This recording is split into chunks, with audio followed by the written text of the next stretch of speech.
The Browns officially kicked off mandatory minicamp today, and all eyes are locked in on the congested quarterback carousel. During OTAs, veteran Joe Flacco and former first-rounder Kenny Pickett commanded the bulk of first-team reps. Third-round selection Dillon Gabriel saw limited action, while fifth-rounder Shedeur Sanders remained largely relegated to the QB4 slot, but that didn't stop him from addressing the media. Take a listen. It's new on SportsCenter.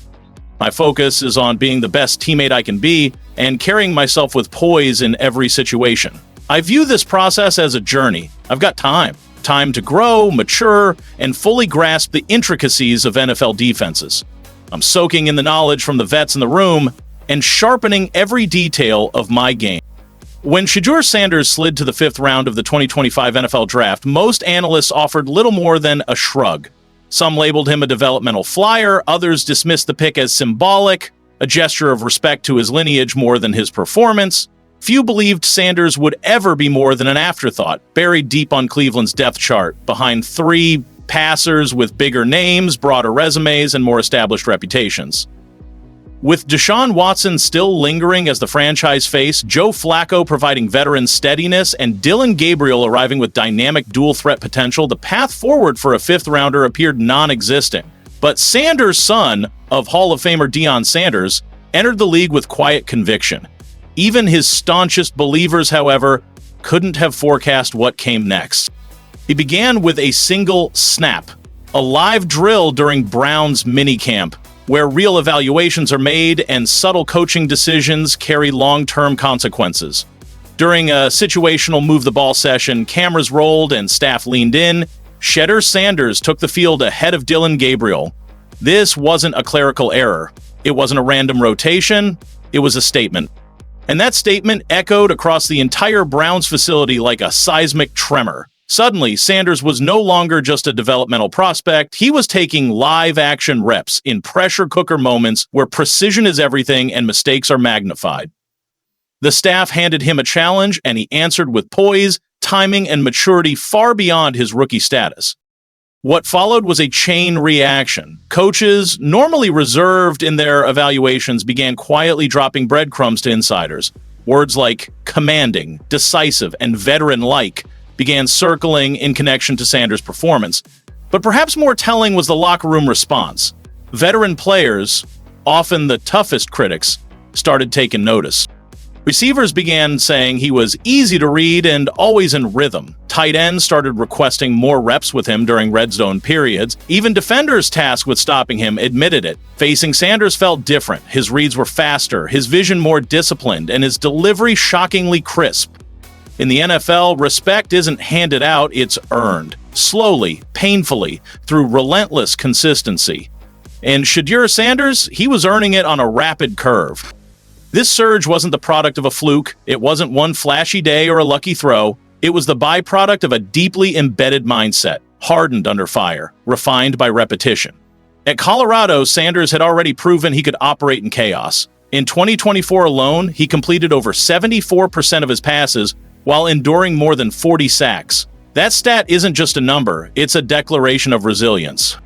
Most quarterbacks unravel under that level of pressure. Their timing fades, confidence erodes, but Sanders stayed sharp. Footwork remained sound, mechanics stayed polished, his vision downfield never faltered, and most importantly, he never blamed others, never deflected, no excuses, just execution.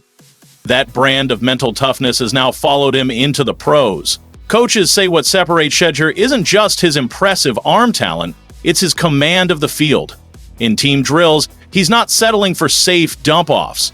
He's ripping NFL-caliber throws, deep digs, layered outs, anticipation routes that demand elite timing and guts. Those are the throws that win games, and suddenly the guy nobody expected to matter is starting to matter most. These are the types of plays you'd expect from a seasoned pro, not a rookie just weeks into his NFL journey. Yet, here we are. Coaches have quietly remarked that the offense operates with more precision and poise when Shedeur Sanders is under center. The tempo becomes more intentional, the energy noticeably rises. These aren't throwaway compliments. These are the kind of subtle acknowledgments that reshape quarterback battles and disrupt depth charts before the regular season even kicks off. And it's not just the coaching staff taking notice. The Cleveland media, renowned for its scrutiny and unapologetic skepticism, has begun to shift its tone. Mary Kay Cabot, one of the most respected and influential reporters covering the Browns, has evolved from cautious doubter to cautious believer. What she once dismissed as preseason noise, she now recognizes as genuine momentum. She's no longer covering just a rookie making a few ripples. He's chronicling the emergence of a signal caller who may very well be the future face of the franchise. And when the local media changes its tune, it typically reflects something very real brewing inside the building. Perhaps the most compelling endorsement came from the locker room's elder statesmen, especially those on the other side of the ball. All-pro pass rusher Myles Garrett, the vocal and emotional cornerstone of Cleveland's defense, recently spoke about Sanders with unfiltered admiration. He praised Shedur's work ethic, demeanor, and professionalism. "I think we were all surprised to see him drop to the 5th round," Garrett said. "But he's come into OTAs and camp with a fantastic attitude. He's locked in. Always upbeat, always prepared, the kind of guy you look forward to going to work with. Always smiling, always grinding." In a league where many rookies arrive with swagger and social media ambition, Sanders is quietly building something far more substantial: trust, respect, stability. And the veterans are taking notice, which brings us to the pivotal question: what now? Deshaun Watson remains the highest paid player on the roster, but his availability and consistency are still major unknowns. Joe Flacco, though steady and savvy, is inching toward the end of his career. Dillon Gabriel, once touted as the developmental project, now finds himself glancing over his shoulder. And Kenny Pickett, the former first-rounder brought in to reboot his career, hasn't solidified his spot. And when you start to connect the dots, that narrative holds weight. So what happens? Sanders strolls into Browns practice, takes a few innocent-looking snaps with the starters, and suddenly the entire quarterback room looks like they've been hit with a subpoena. One moment of brilliance and the vibe shifts. Coaches whisper, interns exchange side eyes. Even the janitor paused mid-sweep, like, wait, is this kid about to take over? And here's the kicker. This happens every year. But are two teams rise from the ashes? No one gives them a shot, and then they catch fire. Why can't that be Cleveland? They want to run the football, play elite defense, limit turnovers, and capitalize when the moment strikes. That's the formula. But let's be honest. This quarterback room wasn't overflowing with elite options. Watson's still chasing the ghost of what he once was, while burning through cash like he's funding a SpaceX launch. Each Sunday feels like an episode of Will the Real Franchise QB Please Stand Up? Spoiler, Dorian Thompson-Robinson, electrifying potential, but still rawer than sashimi. Meanwhile, the team snuck in a 5th-round quarterback pick, claiming it wasn't planned, but hey, best player available, right? Enter Shedeur Sanders. Not a legacy kid riding daddy's fame, not a TikTok quarterback, a baller who threw for over 3,200 yards behind an offensive line made of wet cardboard and false hope. He had defenders in his lap before the snap and still delivered dimes like he had Amazon Prime in his veins. The criticism? Laughable. Overhyped, flashy, privileged, the tape says otherwise. This kid's calm in chaos. He's deliberate, sharp, unbothered by grown men trying to decapitate him in the pocket. He's not just surviving, he's dissecting defenses with surgeon-like precision. So the Browns took the flyer. Low risk, enormous upside. Give him a few reps, just a taste. But then, the offense shifts. Tempo spikes. Receivers are catching in stride. The defense? Dazed. Confused. Possibly Googling who is this kid from the sidelines. And suddenly it's a problem. This wasn't supposed to happen. Coaches begin saying things like, "We're evaluating all options." Translation? "We didn't expect this and now we're rethinking everything." Deshaun's sulking on the sideline. Dorian's throwing picks like it's clearance week. The QB room feels like it's under siege. And then there's the noise. Critics latch on to off-field nonsense. Merchandise lines, interviews, social media. They say he's already calling himself legendary. But here's the truth. Shedeur doesn't need to call himself that. His play is screaming it for him. And if this continues into scrimmages against the Eagles and Panthers, it's over. Gabriel's going to fold. Pickett will get exposed. Flacco's going to remind everyone it's 2025, not 2015. And Shedeur, he's going to shine. The coach will see it. The GM will see it. The locker room already sees it. Even the opposing sideline will start whispering, "Who is that?" This isn't just hype. This isn't just a moment. This might be the beginning of a regime change in Cleveland. Dorian suddenly begins slinging warm-up passes with suspicious intensity.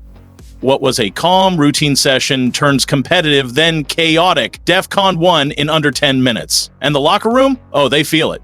You can't conceal momentum. When a rookie walks in and starts outperforming millionaires, the silence gets loud. Some veterans welcome the pressure. Iron sharpens iron. Others, they get tense. Because this isn't just a hot day in camp. This is the birth of a shift. Sanders isn't flashing brilliance once. He's stacking it over and over again. The footwork, crisp. The reads, lightning quick. The throws, not aggressive, violent.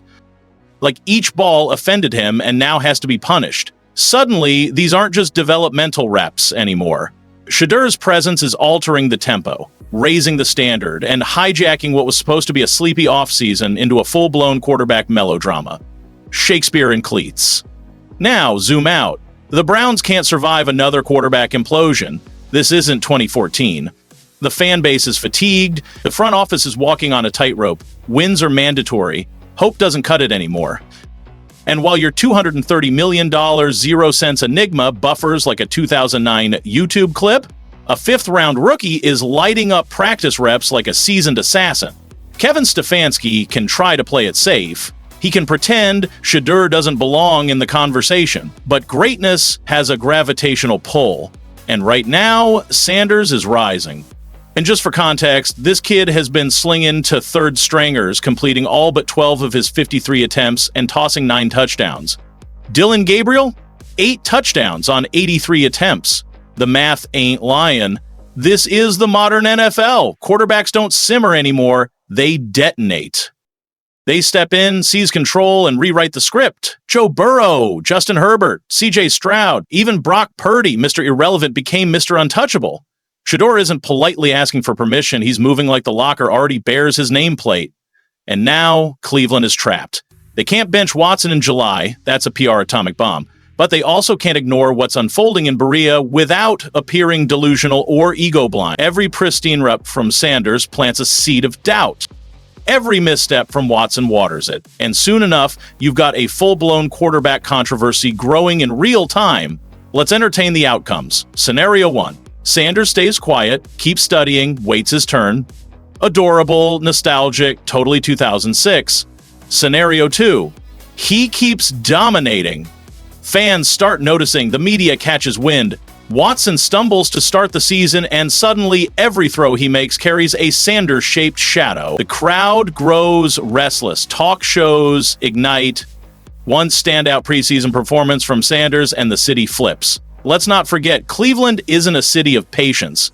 It's a city of fire, passion, desperation. And if Sanders continues this upward trajectory, don't be shocked if another team comes knocking with a fifth-round offer before Week 1 even kicks off. Earlier this week, Dillon Gabriel ran with the starters and went 11 for 11, so don't fall for the surface-level narratives. Don't get distracted by meaningless depth chart noise or draft round assumptions. Watch the decisions, follow the money, listen carefully to the tone coming out of the building, because when the inevitable quarterback injury hits, and in Cleveland it will, the question won't be, will Shedeur get a shot? It'll be, is the NFL ready when he does?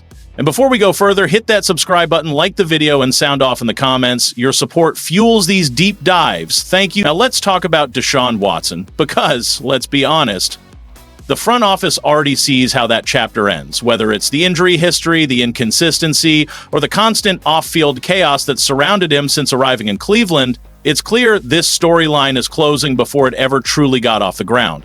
That's the truth few are brave enough to say out loud. So what do you do when your quarterback room is full of question marks, maybes, and ticking clocks? You stop slapping on Band-Aids and start laying bricks. You pivot from desperation to development. And that's exactly what I believe the Browns are finally doing. Building a true quarterback pipeline from the ground up. At the core of it, Shedeur Sanders and Dillon Gabriel.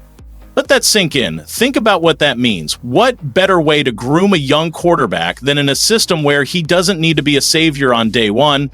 He doesn't have to win over the city in a single game. He doesn't have to be perfect from the jump. He gets time. He gets mentorship. He gets to study, observe, and gradually evolve. And when the injuries pile up or when the veterans run out of steam, he's ready, not rushed. Ready. According to a report on SI.com, Shedeur Sanders is already showing signs of being the future QB1 in Cleveland. Not necessarily this season, but soon. I think 2025. And this isn't media hype. It's coming from those inside the facility. Coaches, analysts, insiders, people who know what an NFL quarterback is supposed to look like are seeing it with their own eyes. His arm talent, his command of the huddle, his poise under pressure. And then Tony Grossi said something that made my ears perk up. He mentioned that Kevin Stefanski and the Browns are returning to their bread and butter. Pound the rock, utilize the tight ends, and lean on play-action passing. That, my friends, is a dream scenario for a young quarterback. A system tailor-made for Shedeur's strengths. He already has the arm to make those play-action throws. He just needs to speed up the reads and adjust to the NFL tempo. And for the die-hard primetime fans out there, the ones who believe in Deion's vision and Shedeur's grit, this is your moment. Because finally, a franchise might be doing right by a young quarterback. They're not feeding him to the wolves. They're not lighting his career on fire out of impatience. They're letting it breathe. They're giving him the space to grow. Let's not forget, every time Cleveland has tried to fast-track a QB, it's blown up in spectacular fashion. Johnny Manziel, Deshaun Kaiser, Brandon Weeden. And don't even get me started on the endless parade of quick-fix vets. Each time, the results have been the same. Chaos, disappointment, and another rebuild. But maybe, just maybe, they've learned. Maybe this time, they're finally embracing patience. As for Shedeur's speeding tickets, that's just static. A distraction thrown out by people who don't have anything of substance to criticize. Grossi said it best, the team has already moved on. And let's be real, if a couple of traffic violations are your biggest red flag, then you don't really have a red flag. The Browns have kept players on this roster with far more serious issues. Now, here's the part that really made me lean forward. Rosie hinted that if another team suffers a quarterback injury, the Browns may consider trading a veteran. But, and this is key, he didn't say Shedeur or Gabriel were on the block. He specifically said they'd prefer to move a vet. Translation? These rookies, they're not camp bodies. They're not throwaway picks. They're foundational pieces. Now, NFL.com reported that WR Deontay Johnson believes Kenny Pickett will win the starting job after camp. Makes sense. He played with Pickett in Pittsburgh. Loyalty's natural. But the other vets, the ones without Steeler ties, I'm hearing something very different. Some of those guys are genuinely surprised by what Shedeur's showing. They're impressed by his poise, his intelligence, and his work ethic. Let's not forget, this is a guy who took on a total rebuild at Colorado and carried himself like a franchise quarterback. That kind of poise, confidence, and resilience doesn't vanish in the pros. It translates. Now for the big question. If the Browns are still considering drafting a QB in the first round next year, what does that mean? Does it signal doubt in Sanders or Gabriel? Possibly. Or it might signal competence. Think of the 49ers, think of the Eagles. Smart teams stack QB talent. They build depth at the most important position in sports. To me, it's clear they're betting on Shedeur. He's under contract for 4 seasons. They've got time. And it seems they're finally understanding the most crucial truth in quarterback development. You don't rush it. You build it. So here's how I see it playing out. Tell me if you agree. Flacco starts the year, maybe he wins a couple games. Eventually Father Time catches up, or he takes a hit. Enter Pickett. Short leash, solid, but unspectacular. A bridge, a patch. They're gearing up to hit first, and hit hard. And the timing couldn't be more pivotal. The team has just released its training camp reporting schedule, confirming what insiders have whispered for weeks. Rookies are due in Berea on July 18, followed by veterans on July 22. But these aren't just dates on a calendar, they mark the beginning of a cultural transformation. After limping to a 3-14 finish in 2024, Cleveland has completely revamped its health and performance operations. This isn't just about the X's and O's, it's about reprogramming the entire mindset. From preparation to conditioning, every detail is being redefined. And that transformation was already on full display during minicamp. The pace? Blistering. The intensity? Unmatched. This wasn't a no-contact walkthrough, this was a statement. A message to the locker room, to the rest of the league, and most importantly, to the dog pound. Cleveland is done playing defense. This team is building a new identity, one that throws the first punch. But underneath all this growing momentum is a brewing subplot that cannot be ignored. A storyline that's heating up just as the quarterback battle hits a boil. Enter Shedeur Sanders, the rookie whose draft journey was as turbulent as it was controversial. Once projected as a potential No. 1 overall pick, Sanders slipped all the way to the 5th round, not because of talent, but because of doubt, concerns about his maturity, his demeanor, his adaptability, and now that narrative just found fresh fuel. Sanders was clocked doing 101 miles per hour in a 60 zone on I-71 North near Strongsville at 12:24 AAEMA. A traffic ticket may not derail a career, but for a young quarterback trying to build credibility, it's a blow. It's not criminal, it won't get him suspended, but it threatens the momentum he's worked so hard to establish. Fox 8 in Cleveland broke the story.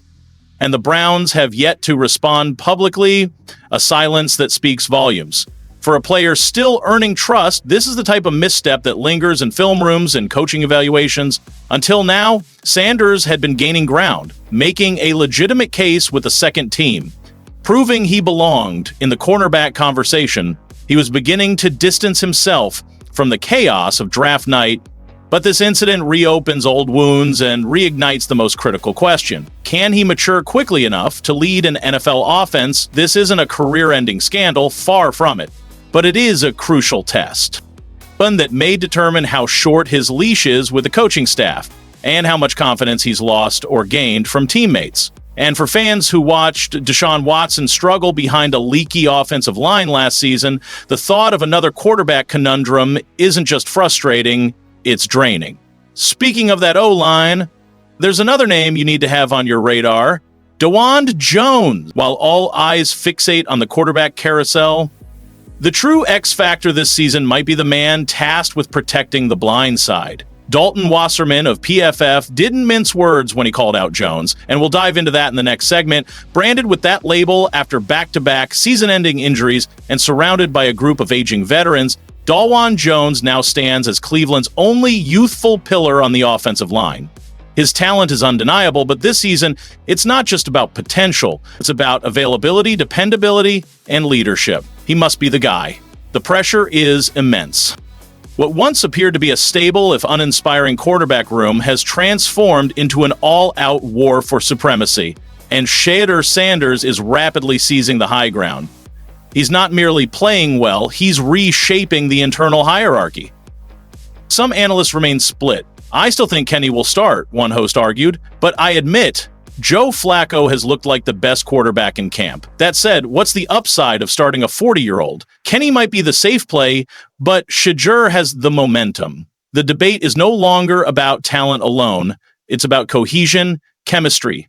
And chemistry in the NFL can't be manufactured. It has to emerge organically. That's where Sanders stands apart.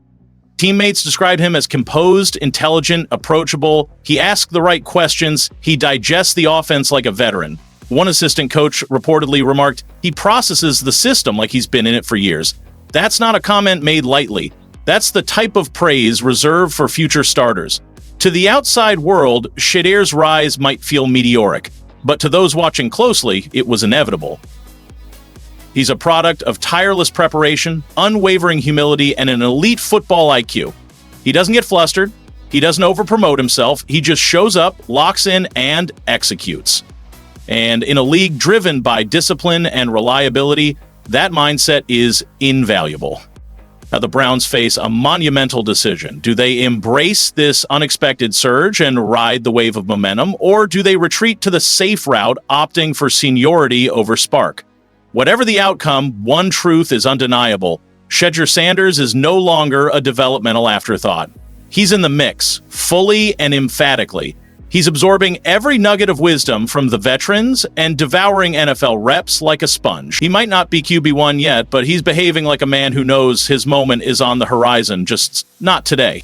Has he been underestimated, or are the doubts justified? Let us know what you would do if you were in Kevin Stefanski's shoes, and if you want more exclusive behind-the-scenes content like this, be sure to hit that subscribe button and turn on notifications.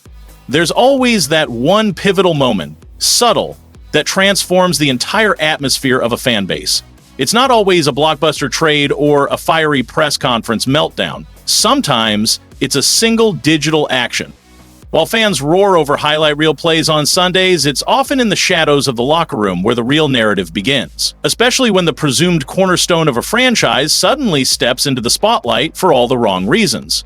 On an unassuming Thursday, defensive lineman Ogbo Okoronkwo made a move that seemed trivial. He double-tapped a post on Instagram, yet in the realm of professional sports, even a simple like can carry the weight of a headline. The post in question? It criticized Myles Garrett's absence from Browns OTAs, subtly questioning his commitment to leadership. Now, Ogbo and Garrett aren't strangers, they're teammates. And this wasn't some random fan's hot take. It echoed sentiments reportedly shared by several within the Browns' inner circle. A small gesture, but in today's social media world, even the tiniest spark can ignite a wildfire, especially when it comes to locker room intrigue. The post Ogbo engaged with pulled no punches, spotlighting Garrett's choice to skip OTAs for a trip to Japan with Olympic snowboarder Chloe Kim. The timing, more than anything, raised eyebrows, especially after his lucrative $160 million 0-cents extension, designed not just to cement his on-field dominance, but to solidify his role as a team leader. The caption leaned into that narrative, quoting ESPN's Nick Pace, who bluntly questioned whether Garrett was truly the defensive leader the Browns so desperately need. In a team craving stability, those kinds of questions can hit harder than a blindside sack.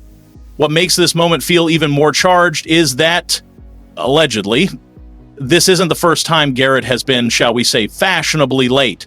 Whispers of him skipping mandatory team activities or rolling into the facility on his own schedule have circulated before, never fully confirmed, rarely denied.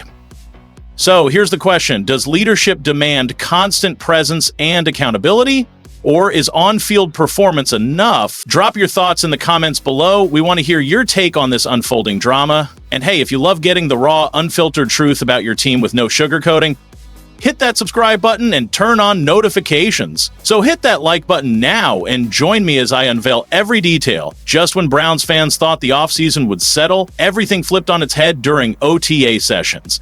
And it's no longer just about Deshaun Watson's lingering injuries. The quarterback landscape in Berea now looks more like a collegiate all-star showcase than a conventional NFL depth chart. At the heart of this storm sits Joe Flacco, 40 years old, all business, speaking like he's already claimed the throne, and you know what? He just might be right.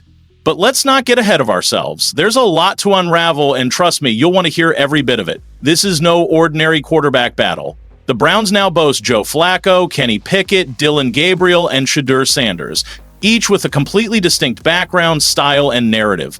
The leadership knew it had to move swiftly after Watson's latest setback, so they didn't hedge their bets. They went all in, adding 2 proven veterans and drafting 2 promising rookies in a single offseason. The whispers have turned into headlines, the practice reps have evolved into defining moments, and the rookie once overlooked by most of the league is now leading first-team huddles with calm, command, and conviction. This isn't just a feel-good camp story, it's the origin of something potentially transformative. And if Shedeur Sanders stays on this trajectory, we may look back at that quiet 5th-round pick as the moment Cleveland's quarterback future began to take shape.